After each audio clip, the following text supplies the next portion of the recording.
और दोस्तों फिर से स्वागत है मेटलर्जी क्लास में। और मैं आपका उज्जवल। आज हम लोग पढ़ाई करेंगे टॉप 15 मेटल्स के बारे में एंड इट्स डेंसिटी। आज हम लोग टॉप 15 मेटल्स के बारे में पढ़ाई करेंगे, यानी कि इसको याद रखना है। जो मेटल्स है ये बहुत इंपॉर्टेंट है। जितने भी क्लासेस में पढ़ते आए हो आप, अगर मेटलर्जी हो या फिर मैकेनिकल स्टूडेंट्स हो, आपको टॉप 15 में अभी जो मेटल्स के बारे में बता रहा हूँ वो आपको बहुत बहुत इंपॉर्टेंट है। आप कहीं पे भी चली जाइए, आपको बहुत इंपॉर्टेंट है। ये क्वेश्चन आता ही रहेगा, इसके बारे में क्वेश्चन आते ही रहेंगे ये, ठीक है। मैं आज टॉप 15 के बारे में बताऊँगा ज़रूर, लेकिन पहले मेरे को ये बताइए डेंसिटी का मतलब क्या है। डेंसिटी ये क्या है, ठीक है। डेंसिटी का मतलब क्या है? डेंसिटी का मतलब ये हुआ कि it is the measure of, simple सा, it is the measure of the mass of an object per unit volume, ठीक है। ये क्या होता है? It is the measure of the mass of an object per unit volume, ठीक है। ये इंपॉर्टेंट है। डेंसिटी का मतलब ये है, ठीक है। आप लोग को हिंदी में बता दूं को घनत्व तो बोलते हैं इसको, ठीक है। ये डेंसिटी इंपॉर्टेंट इसलिए मैं बोल रहा हूँ कि अगर मेटल का डेंसिटी आपको जानना चाहते हैं तो ये बहुत इंपॉर्टेंट है कि डेंसिटी क्या होता है, आपको पहले पता होना चाहिए, ठीक है। डेंसिटी का मैं एग्जाम्पल भी बता दूंगा। एग्जाम्पल ये है, अगर आप देखिए ये पानी है, ये पानी समझ लीजिएगा। एग्जाम्पल बता रहा हूँ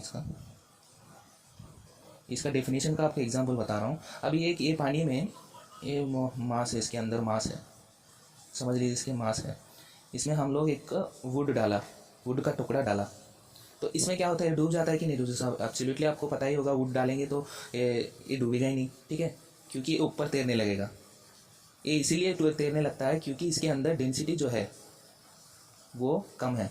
डेंसिटी हम लोग कैसा पता करते हैं, इसे मेजर कैसे करते हैं? इसका अंदर जो मास है, वुड के अंदर जो मास है ना, उसको कैलकुलेट करके हम लोग डेंसिटी पता करते हैं, ठीक है। ये ऑब्जेक्ट है, वुड मतलब एक ऑब्जेक्ट है, उसके अंदर जो मास है, उसके मास जो है ना, ये वाटर में ज़्यादा मास है इसलिए वो नीचे रह जाता है, ठीक है। और मास जो इसका वुड में है वो कम है इसलिए ऊपर तैरने लगता है। अगर आप मान लीजिए एक पत्थर का स्टोन लिया, एक स्टोन ले लिया आपने, एक पीस ऑफ स्टोन ले लिया।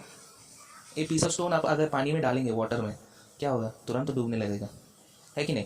क्योंकि इसके अंदर जो मास है वो ज़्यादा है, पानी से भी ज़्यादा है, इसीलिए वो डूबने लगता है। सिंपल सा फंडा है, it is the measure of the mass of an object per unit volume, ठीक है।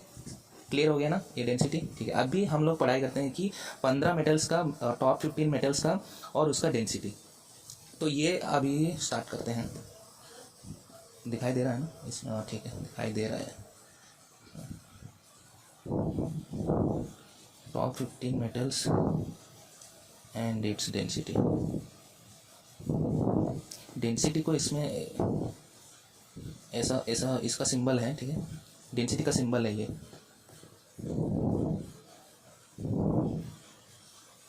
डेंसिटी का सिंबल है, ठीक है। अभी top 15 metals and its density.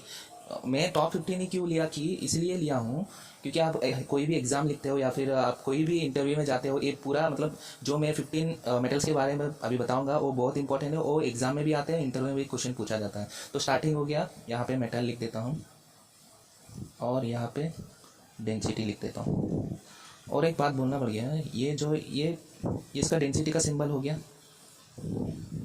और उसको हम लोग दो तरीके से यूनिट कन्वर्सन करते हैं, केजी पर मीटर क्यूब, और एल्स इसको ग्राम, इसको सीसी, क्यूबिक का, ये हो गया क्यूबिक सेंटीमीटर, ठीक है। ये इसको यूनिट में कन्वर्सन करेंगे तो ये देखिए केजी पर मीटर क्यूब है और जी/सीसी क्यूबिक सेंटीमीटर, ठीक है। अभी समझ गए ना, ये वाला लिख लीजिएगा। अभी देखिए टॉप 15 मेटल्स अभी बता रहा हूँ, उसका डेंसिटी बाद में बताऊंगा। पहले टॉप 15 मेटल्स के बारे में यहाँ पे लिख लेते हैं। ये हो गया 1, ये एल्यूमिनियम, स्टार्टिंग का हो गया एल्यूमिनियम, और ब्रास, कैस्ट आयरन, कॉपर, उसके बाद गोल्ड, आयरन, इसको Fe भी बोल सकते हैं, लेड, मर्क्यूरी, और नौ का है माइल्ड स्टील, माइल्ड स्टील हो गया, उसके बाद प्लैटिनम, सिल्वर और एसएस का, हाँ स्टेनलेस स्टील। नंबर 13 टिन, 14 हो गया टाइटेनियम और 15 हो गया टंगस्टन। और एक भी है मेटल, इसको प्लस मान लीजिए, ये हो गया जिंक। ठीक है, देख लीजिए मैं 15 बोला था लेकिन 16 ये भी जिंक भी इंपॉर्टेंट है। ठीक है, फर्स्ट तो हो गया aluminium, brass, crushed iron, copper, gold, iron, lead, mercury, mild steel, platinum, silver, stainless steel, tin, titanium, tungsten and zinc. अभी ये देखिए, ये 16 में जो अभी बताया ये बहुत इंपॉर्टेंट चीज, बहुत इंपॉर्टेंट मेटल्स है। ठीक है, इसका एक्सट्रैक्शन भी ज़्यादातर इंडिया में होते हैं। ठीक है, अभी इसका डेंसिटी देखते हैं, इसका डेंसिटी क्या है। अगर हम लोग केजी पर मीटर क्यूब में देखते हैं तो इसका हो जाता है 2705 किलो केजी पर मीटर क्यूब और 2.705 सी ग्राम पर सीसी क्यूबिक सेंटीमीटर। ठीक है, हो गया। मैं लिखते जाऊंगा, आप भी लिखते जाइए। मैं केजी पे लिख दूंगा, आप कन्वर्शन कर लीजिएगा क्यूबिक सेंटीमीटर में। मैं 8000, इसका ब्रास का 8000, ब्रास का हो गया 8587 केजी पर मीटर क्यूब। इसका कैस्ट आयरन का आ जाएगा 7300 सेम केजी पर मीटर क्यूब। मैं ऐसे ही लिखते जाऊंगा, आप लिखते जाइए। कॉपर का हो गया है, यहाँ देखिए कॉपर का क्या होता है, प्योर कॉपर, जैसे कि अलॉय यूज़ नहीं होता है। प्योर कॉपर का हो गया आपका 8944 केजी पर मीटर क्यूब। और गोल्ड का यहाँ पे भी देखिए 24 कैरेट का गोल्ड जो है, 24 कैरेट गोल्ड जो है उसका डेंसिटी जो है ज़्यादा रहता है, 19320 किलोग्राम पर मीटर क्यूब। ठीक है, अगर सीसी में कन्वर्ट करना चाहते हैं 19.32 ग्राम पर सी क्यूबिक सेंटीमीटर। ठीक है, और मेन चीज़ है ये आयरन। आयरन का हम लोग पढ़ाई करते हैं ज़्यादातर ब्लास्ट फर्नेस के बारे में और स्टील का जो भी है। आयरन का डेंसिटी पूछा जाता है एफई का, तो एफई का डेंसिटी हो गया 7860। ठीक है, किलोग्राम पर मीटर क्यूब या फिर 7.86 ग्राम पर सीसी। ओके, हो गया, ये भी हो गया। इसलिए कभी भी देखिए ब्लास्ट फर्नेस में अगर आप जानते हो तो आपको क्या होता है, टैप होल में जब टैपिंग करते हैं तो आयरन नीचे रह जाता है, उसका जो स्लैग है, वेस्ट मटेरियल है, ऊपर रह जाता है, तैर जाता है। मैं यहाँ पे आपको बताया था ना, अभी देखिए दोनों मैंने यहाँ पे दोनों जोड़ दिया। ठीक है, इसको नीचे मैंने ये वुड है, ये वाला स्टोन है। ठीक है, इसको दोनों को मैंने टाई कर दिया। ठीक है, ये वुड है तो पानी में फेंक दिया। क्या होता है, वुड का मास जो है वो कम रहता है इसलिए ऊपर तैरने लगता है, लेकिन स्टोन का ज़्यादा है। क्या होता है, खींचने लगता है नीचे, ये नीचे खींचने लगता है और ये ऊपर खींचने लगता है।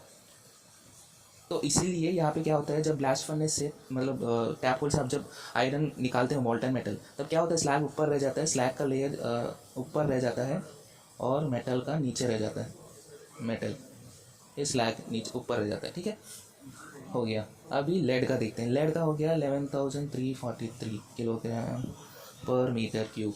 और उसके बाद जल्दी जल्दी बता देता हूँ, 13000 मर्क्यूरी का 13570 किलोग्राम मीटर क्यूब। ये माइल्ड स्टील का, ये एक मर्क्यूरी क्या हो गया। ठीक है, माइल्ड स्टील का भी, माइल्ड स्टील का ज़्यादा कितना 21,000, नहीं, ये आयरन का 7, ये हो गया 7850। यस, ठीक है, ये माइल्ड स्टील का ये जो है आयरन है थोड़ा सा नज़दीक ही पड़ता है। ठीक है, अप्रॉक्सीमेटली मैं बताया इसका, अप्रॉक्सीमेटली ये सही है, लेकिन 7850 ये सही है किलोग्राम पर मीटर क्यूब। ठीक है, अभी प्लैटिनम, ये प्लैटिनम जो है 21,000, इसका डेंसिटी अभी जितना भी हम लिख रहे हैं ना, इसका डेंसिटी ज़्यादा है प्लैटिनम का, ये मीटर क्यूब। ठीक है, और सिल्वर तो आप लोग पहनते ही होंगे, आपका उंगली में, मेरा भी है सिल्वर ये वाला। ठीक है, इसका डेंसिटी अभी पता कर लेते हैं, ये 10,497। ठीक है, अभी स्टेनलेस स्टील का भी सेम 7,983 83 ही है किलोग्राम पर मीटर क्यूब। ठीक है, ये स्टेनलेस स्टील का, माइल्ड स्टील का, आयरन का लगभग एक ही रहता है, आसपास ही रहते हैं। टिन हो गया 7260। ये टाइटेनियम का 4520 किलोग्राम पर मीटर। और टंगस्टन जो है 19,450। जिंक का हो गया है 7068 पर मीटर क्यूब। ठीक है, आप स्क्रीनशॉट ले लीजिए या फिर आप नोट्स लिख लीजिएगा।